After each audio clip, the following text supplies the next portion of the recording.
Merci.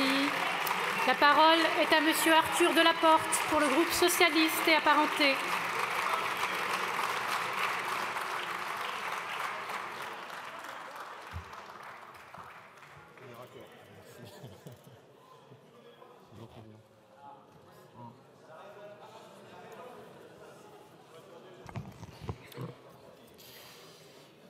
Merci Madame la Présidente, Madame la Ministre, chers collègues.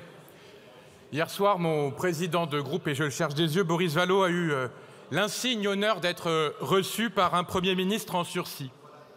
Sur les marches de Matignon, il relatait le fruit de ces échanges.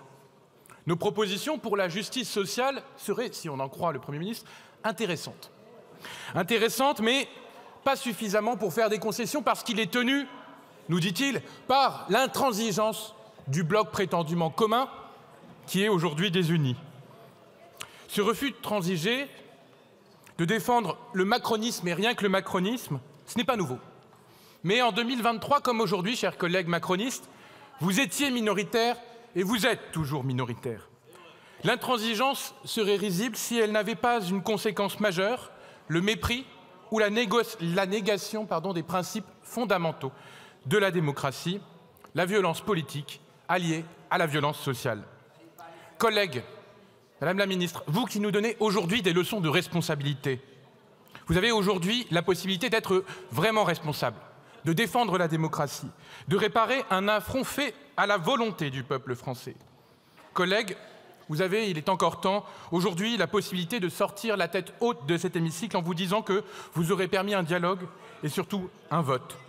Un vote qui sera l'indication de ce qu'est l'inclinaison de la souveraineté nationale, l'inclinaison aussi de ce qu'est la volonté populaire.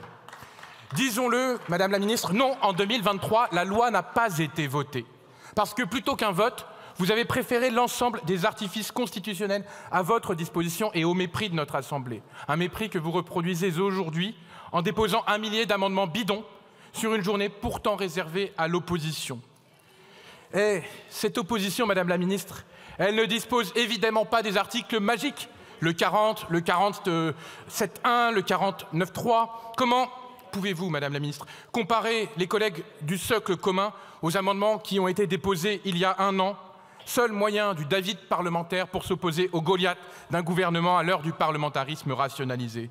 Que dire, collègues qui êtes peu nombreux, de votre stratégie d'opposition alors que nous ne disposons, que les oppositions ne disposent que d'une maigre journée pour faire entendre leur voix? Alors oui, nous le disons avec force, avec la force qu'impose l'attente des Françaises et des Français. Nous poursuivrons le combat. Nous déposerons autant de textes d'abrogation qu'il le faudra, car vos méthodes de voyous n'y changeront rien. Nous abrogerons la retraite à 60 ans. Et je me permets une remarque à l'égard de l'extrême droite. Une petite digression pour souligner encore une fois son imposture. Que compte faire aujourd'hui votre principal et seul soutien, Éric Ciotti, celui-là même qui négociait avec Olivier Dussopt il y a 1 an de cela pour témoigner de son soutien profond à cette injuste réforme? Votre stratégie de communication ne dupe personne. Plutôt que la communication, d'ailleurs, concentrons-nous sur le fond. Je l'ai dit, ce texte abroge la plus grande des injustices, l'impôt de 2 ans sur la vie. Madame la Ministre, vous avez vanté la réforme Touraine. Mais qui a détruit les mesures de reconnaissance de la pénibilité que cette réforme mettait en œuvre?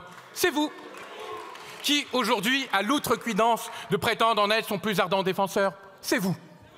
Nous aurons, par ailleurs, chers collègues, l'occasion de défendre un amendement, si l'obstruction des macronistes ne nous empêche pas, sur l'une des dispositions contenues dans ce texte pour retirer la disposition relative à l'abrogation de la loi Touraine, parce que justement, nous préférons nous en tenir à un principe simple. Ce qui a fait consensus dans le mouvement social, qui a mis des millions de personnes dans la rue il y a 1 an, c'est bien la réforme Borne. La pure et simple abrogation de la réforme Borne, c'est ce que nous voulons. Que reste-t-il des mesures de reconnaissance de la pénibilité au travail introduites par la réforme dont je parlais? Vous les avez supprimées. Mais que faites-vous, Madame la Ministre, des dos usés, de la fatigue chronique, de la pression mentale qui fait qu'il est de plus en plus difficile de travailler à mesure que l'âge avance? Rien.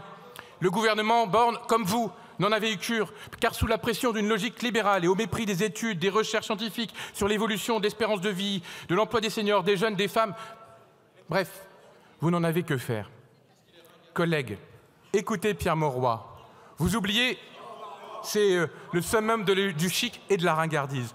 Vous oubliez, non, j'entends le RN qui nous accuse d'être ringard, on est simplement défenseurs de la justice sociale. Vous oubliez facilement quelles ont été les attentes, les revendications et les combats du peuple, en particulier ceux de cette France ouvrière. C'est peut-être ringard, mais c'est la France. Votre projet depuis 2017, l'affaiblissement du bien-être au travail, de la destruction de nos dispositifs sociaux, de l'assurance chômage, du RSA. Aujourd'hui, l'heure est venue de réparer une injustice, d'entamer un chemin parlementaire. Les socialistes y prendront leur part. La parole est à Monsieur Thibault Bazin.